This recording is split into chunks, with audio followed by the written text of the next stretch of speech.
Welcome back to the Action Bible Audio Companion and Narration by MC Brown. And we are reading, as always, from the regular version of the Action Bible, not the deluxe version. And that is God's Redemptive Story, the graphic novel adaptation of the Bible. Illustrations by Sergio Carrillo, General Editor Doug Mouse, with the copyright 2010 text from David C. Cook. Thank you to all of them. Hopefully they're okay with me doing this because we're basically giving you an audio companion to it. We're not trying to step on their toes or anybody else's toes involved with the Action Bible. I know there's a deluxe version too, which I'm not reading from, but if you buy that one, maybe in the future one day we will acquire it and be able to read the missing parts from that as well. So just to let you guys know, hopefully this is inspiring you to buy your own Action Bible and read along, but you can certainly share this video with anybody curious of God's Word if it puts it on your heart. I encourage you to do so, please. And then maybe it inspires them as well. It's inspired me to read further than I ever have on my Action Bible, to pick it up after having it put down for such a long time. I had read probably to about 334, somewhere in that range. I'm pretty sure this is new territory for me, which I'm reading here in part 29. And I had reset and read with a friend and fellowship, got, to a certain point, not even this far. And then this is the third reset, but third time's a charm, as they say. God has put this on my heart to do this. I appreciate you guys. I apologize for any mispronunciations, as always, and timestamps on every video. So if you want to skip through any of these intros, by all means, click on the timestamp and keep going. It's just going to be a very similar intro and apologies and stories on almost every video. So I'm not offended, and I appreciate you guys just clicking on if you click on the timestamp. But that's not a problem at all. So speaking of which, without further ado, we're going to jump in, for our timestamp people and everybody new on here. We're on part 29 on page 367, From Wisdom to Folly, based on 1 Kings 11:29 through 43. Trouble is brewing in Israel. High taxes anger the people. Some even talk of revolt. But King Solomon refuses to pay attention to any warning signs. One day, as the king's labor foreman, Jeroboam, leaves Jerusalem, "Jeroboam, stop! I have a message from God for you." "Ahijah!" "A message from God? What is it? And why are you tearing your robe?" This is how Solomon's kingdom will be torn apart, because he has turned away from God."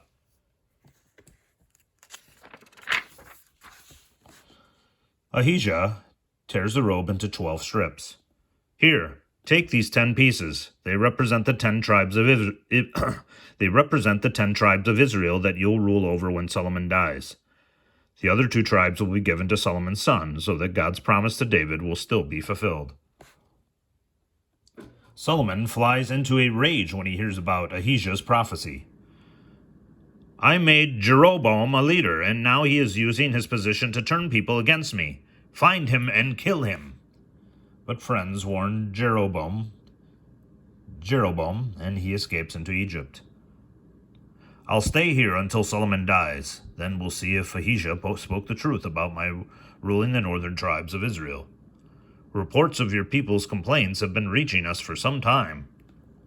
But Solomon continues to live in luxury, and so far removed from his people that their complaints do not reach him.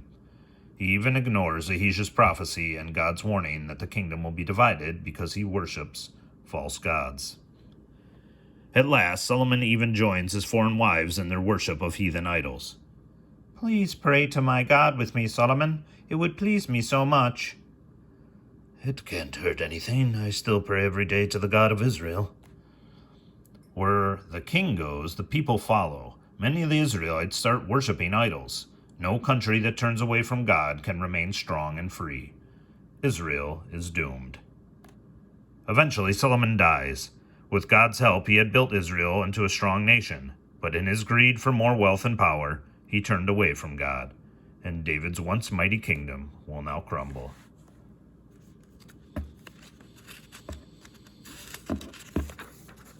A kingdom torn in two, based on 1 Kings 12:1 through 27. Now that King Solomon has died, his son Rehoboam has gone to Shechem to be crowned king of all Israel. The northern tribes of Israel have brought their leader, Jeroboam back from his exile in Egypt to plead their case before the new king. Your father forced us to pay heavy taxes and work hard on his building projects. We cannot continue to carry such burdens. Lighten our load, and we will serve you faithfully, but come back in 3 days, and I will give you my answer. Rehoboam consults his advisors. The older men tell him to heed the cries of the people, but his young friends, if you give in to their demands, they will think of you are weak. You need to prove to them that you'll be even tougher than your father. 3 days later, the people return for the king's answer, but they are disappointed.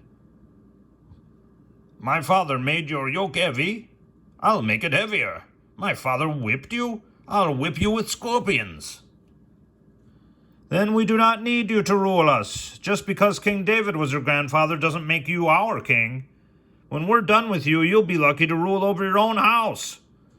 Rehoboam's arrogant words sparked the rebellion God promised. Just as the prophet Ahijah had said, 10 tribes of Israel break from the kingdom and make Jeroboam their king. In fear for his life, Rehoboam races back to Jerusalem and the tribe of Judah that remains loyal to him.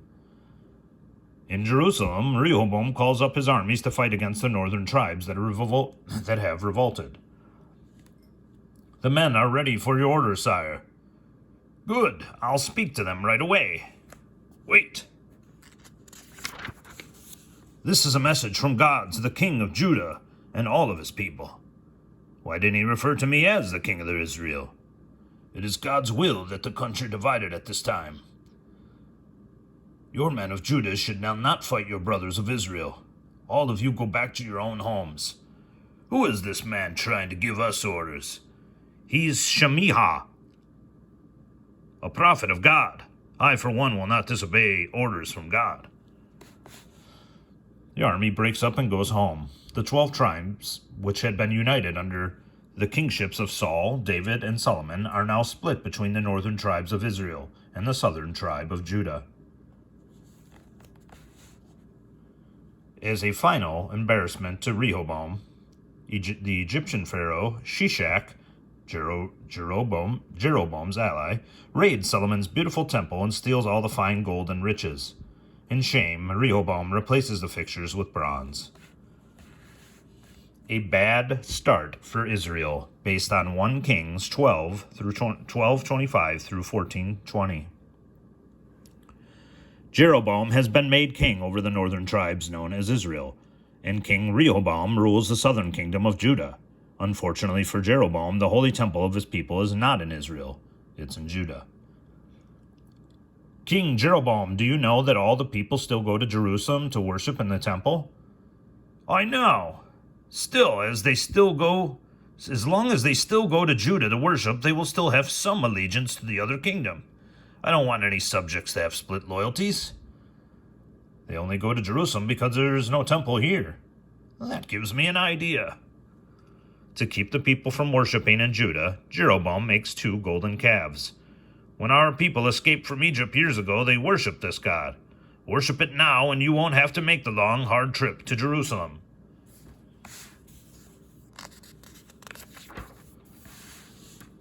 Although Jeroboam was chosen by God, his idol worship wasn't. A man of God from Judah comes to Bethel to prophesy against Jeroboam. As an insult to the king, he gives his prophecy directly to the symbol of the king's blasphemy. Unholy altar! A king descended from David will shatter you and execute your unholy priests. As a sign of the power of the Lord, you will now break in 2 pieces. Seize him! But the power of the Lord withers Jeroboam's hand before he can draw it back. I'm sorry. Please ask God to heal me. Very well. You are healed, but you know that God has turned his back on you and your family because you have set up altars in the high places. After being healed, Jeroboam rules for many years. Uneventfully, he hopes that maybe God's anger has abated, but then one day, our son is very ill, Jeroboam. I'm worried. So am I. If I only knew, but none of God's prophets will speak to me anymore. Ahijah the prophet, he told me I would be king. He knows that will happen. Disguise yourself so that he won't recognize you, and see if you can get him to prophesy about our son."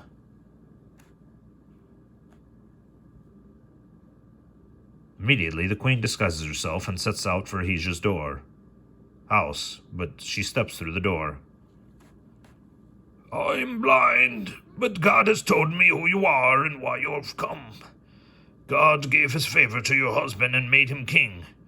Jeroboam used that power to do evil, and evil will come to him. His child will die, and one day the people of Israel will be conquered and scattered in other lands, because they have worshipped idols." The first part of Ahijah's prophecy comes true right away. When the queen gets home, she finds her son dead.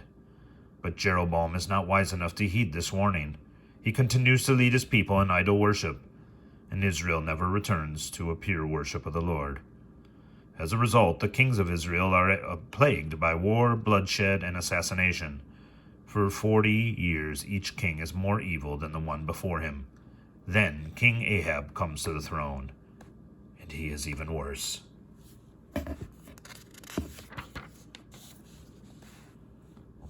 The Wicked Queen and the Defiant Prophet, based on 1 Kings 1629 through 17:6.